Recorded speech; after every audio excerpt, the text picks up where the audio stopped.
Welcome back. Let's have our final discussion and then we can wrap up the show for today. Now, in the last few weeks, we've been breaking down the manifesto of the NDC for you. Today, we take a look at what the NPP is offering. Our focus this afternoon is on cost of living. It's a very important subject in the country now, and it relates to job and other issues. What is the NPP Manifesto promising? Now, in the studio this afternoon is Akosia Menu, the parliamentary candidate for Adenta and co-chair for NPP Manifesto Youth and Sports Committee. So, Honorable in the making, good afternoon and welcome. Good afternoon. And how is Adenta doing? It's well, it's very well. Tomorrow the Vice President will be visiting. Oh. And we're looking forward to it. Adenta has always been one term. So, you expect to go through? I expect to go through. Swings my way and I hold on to it. Okay. Now, in terms of cost of living, I'm sure you come from a constituency where there are so many issues around it. Let's start from your constituency. Okay. And the promise for them in terms of how you want to improve their standard of living so that they can afford the cost of living as we have it today. Okay, so Dr. Mahmoud Bawumia's plan to reduce the cost of living is something that I believe is very practical. And even if adopted as a national action plan, it would help to alleviate the burden that Ghanaians have faced in the last couple of years when, admittedly, post-COVID, the president and vice president have admitted the challenges that we have. Now, when it comes to cost of living, three things that get impacted that people feel immediately is food costs, is transportation, is also energy. So when prices of food goes up, people complain, and I know your journalists here quickly take to the streets to get sound bites. People to speak to. Yes. But anyway, all of them appear to be linked. They are all linked. They complement each other. Yes, they complement each other greatly. Transportation goes up, it affects food, and vice versa.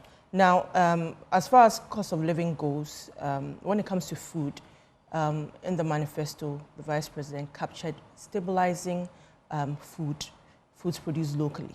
Now, the beauty of this manifesto is that as far as funding components are concerned, especially when you ask, how are you going to fund this? It's directly linked to an institution or a framework that already exists for the most part that will support it. So for instance, upscaling the production of staple foods.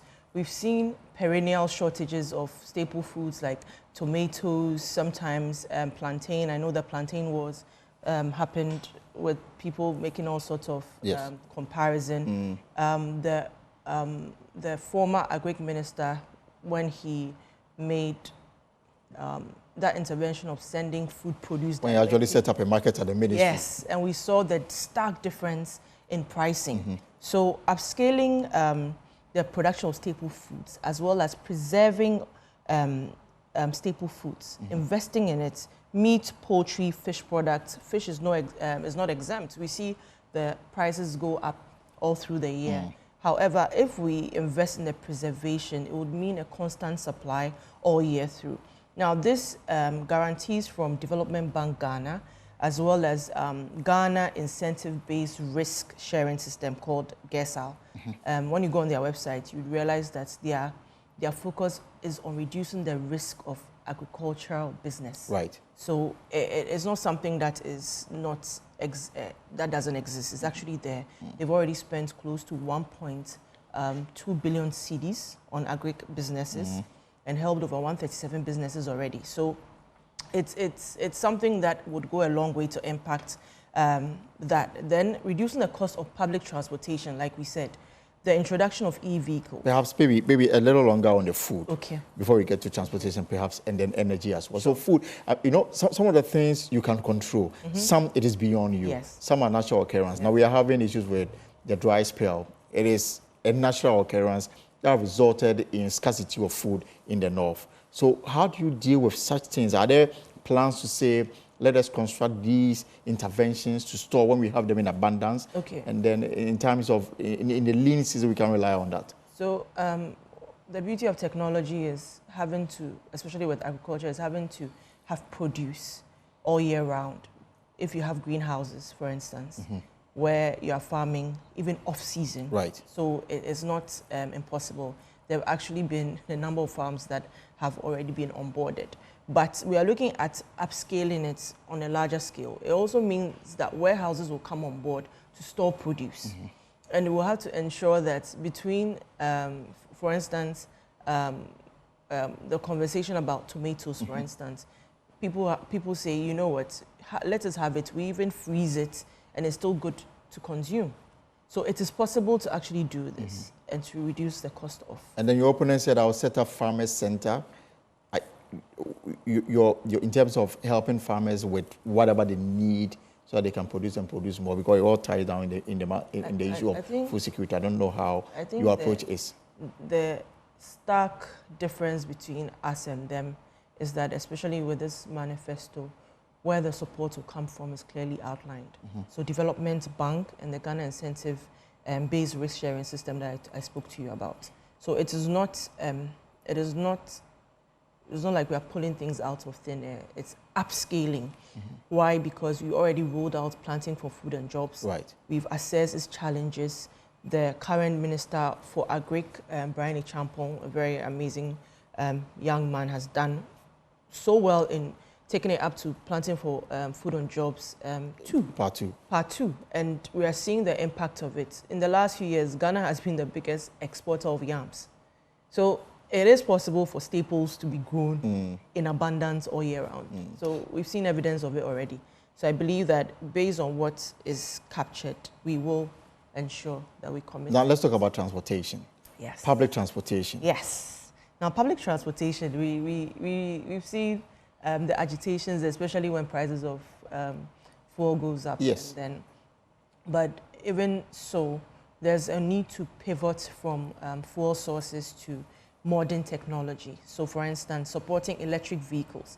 Electric vehicles, as we speak, I saw an article on one of our African countries which has successfully rolled it out. And is it Rwanda or Uganda? Because Rwanda have done something similar. Rwanda has done something similar. Uganda is also moving there. It may be Uganda. I may be, yes, I'll check it.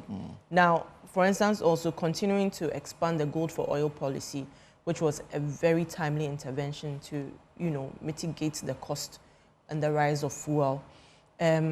What is also very crucial is for us to notice the intervention when he becomes president of a flat rate for all importers, which would ensure that we can predict and stabilize prices of imported goods. We all know spare parts dealers and the challenges when there's the CD-dollar differential amongst others. Ensuring a flat rate for all importers gives some stability and helps to predict. It helps your business. It helps you to plan your business. It helps you to know your inflows and outflows and, to plan better. Then the last bit is the inconvenience that we have of having to renew our driver's licenses often. Every 2 years. Every 2 years. And then but mine just expired, so... yours? Yeah, of course. Which means now, yes. yeah, well, do it. So making driver's licenses valid for 10 years is the consideration. Renewable every 5 years. And I think it's a long enough time for people not to always be burdened with going to renew every 2 years. In terms of public transport, already we have some on our hands. We have the Metro Mass. But I'm particularly interested in, for example, the rapid buses. We have Ayalolo.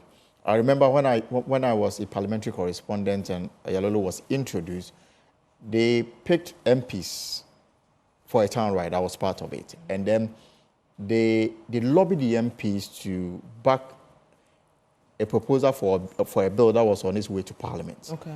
So that some dedicated routes will be given to the buses. Yeah. So that they can move without any kind of hindrance from other commercial vehicles. From that time up until now, that hasn't happened. And that, for the operators of the Ayalolo buses, is the reason why they haven't made the impact that they should have done by now. 100 buses at that time. Okay. You've traveled a lot. You know the situation in London. And so what is the plan to make it? Because if public transport is very viable, I'm sure the issue about fuel prices going, everybody is complaining, will be a thing of the past. People will park their vehicle and actually use public transport. There may be train, that is for a broader conversation. I don't know if there's a plan to make this lawful such that it becomes an integral part of our transport system? I think the time that you had the Ayalolo, experience of Ayalolo was a couple of years ago. Yeah, of course. This was the NDC time, actually. Yes. So if we're to go back to those buses, some may even be obsolete if it hasn't been used. You know how assets like that diminish the minute they leave showrooms or, whatever you want to call it. But the consideration now is how do you reduce the burden on the average Ghanaian?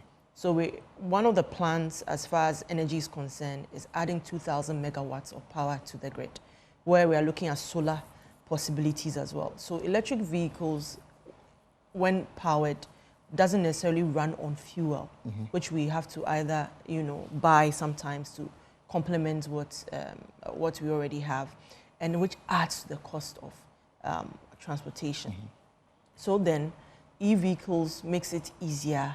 And when I say it's electronic vehicles. Nobody thinks it's elephant vehicles.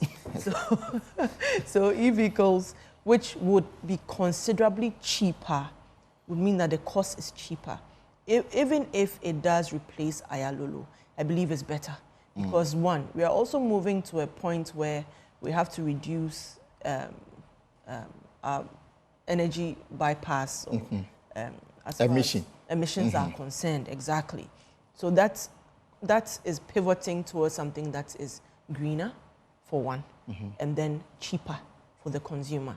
So if you roll these out, like you said, other countries have successfully done, then it helps to reduce the cost for the individual. And at the news conference, the Vice President was quite clear that even the new buses that will be coming in for the MMT, it will be, powered by, by charging instead of fuel. So Ayalolo runs. The longer a vehicle runs, you know that maintaining it and, keeping it going sometimes becomes more expensive. But we need to augment it, right? It's not to say that Ayalolos will be parked. Some already in the system quite well, and like you call it, rapid buses. But to augment it, we need to reduce the operational cost. Reducing the operational cost ultimately reduces the burden on the consumer. So if you are using 25 CDs or 40 CDs a week, depending, not even a week, probably a day, depending on where you are going within a certain vicinity, it would mean that when these e-vehicles come, it could even be 10 CDs a day, which ultimately impacts your pockets, means you save a little, helps you to budget better. So I think it's a worthy consideration. Before we wrap up, let's talk about energy. Even though in the last few days we've seen reduction at the pumps, some will argue that it's so high.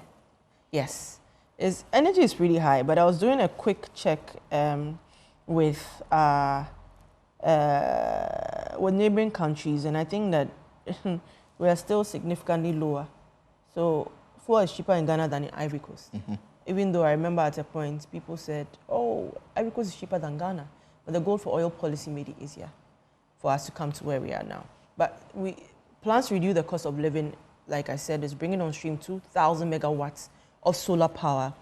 And you mentioned the UK, which I love the example of you going there, because often people will say, why are you introducing comparing us to other countries? But over there, your consumption of electricity, even when you reduce the consumption, you are given some points. Right, and rewarded for that as well. So by incentivizing users to buy excess power they generate from solar systems, that way you free up the grid. And then when we need power, we certainly know how to measure it. So energy, as far as I'm concerned, we've done significantly in the last 7 years or 8 years on it. The current Minister of Energy, I think in the last onboarded another, I'm confusing the information, but let me come to basically the point I'm making, that there's a firm promise to make power affordable. There's a firm promise to add 2,000 megawatts of solar power to the grid. There's a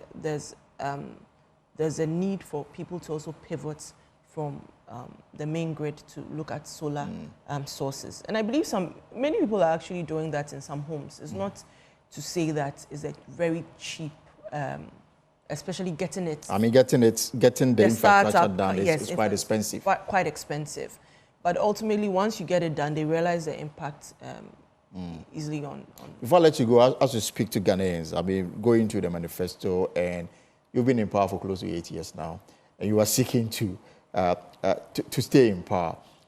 Your opponent has been there before, and also seeking a comeback.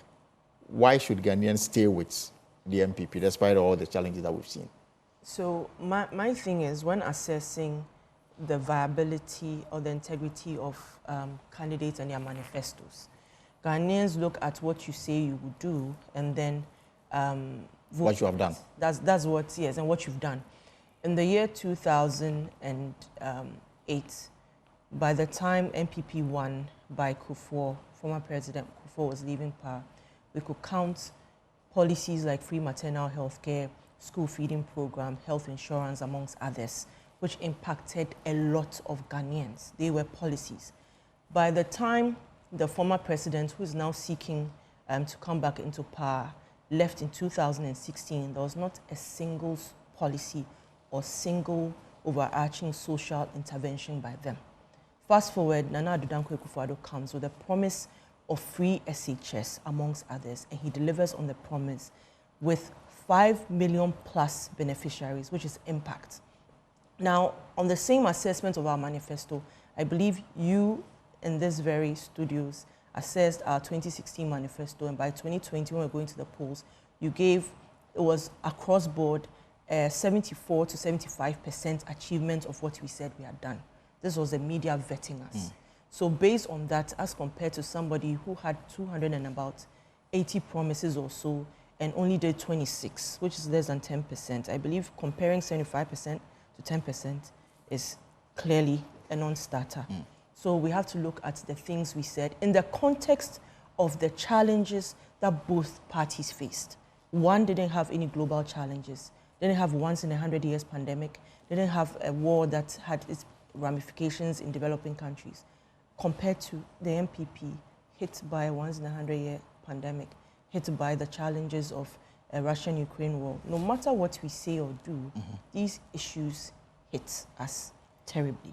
COVID hit us. If you look at the numbers, especially with even inflation before COVID, their time and our time, you'd see the difference of inflation before COVID and inflation after COVID. So on this alone is a clear assessment that Ghanaians should stick with the party that delivered primarily on its key promise, which was free education. When I say free education, Elton, you would have been in class and people stopped coming to school because their parents couldn't afford school fees. That challenge is out. People dropped out of school because a parent died, because maybe their guardian passed away, and it truncated their education. And we know what education does for families. Sure. It raises and changes the destinies of people. Of God, we should, of course, we always keep that in mind as we pray as well. You pray, you do your bit. But the policies and the interventions have gone a long way to change. All right, let's leave it here. Hopefully to see you again here in the studio. Sakosi Amenu is the NPP parliamentary candidate for Adentan here in the Greater Accra region, and we'll be talking about the party's manifesto on the cost of living, transportation, energy. We'll have another session next week. But for more stories, log on to our website, myjoyonline.com. That's our show for today. We'll be back tomorrow, same time, for another exciting edition of The Pulse. Whatever you are up to in the hours ahead, I hope is profitable. My name is Elton Gobe. Have a good evening.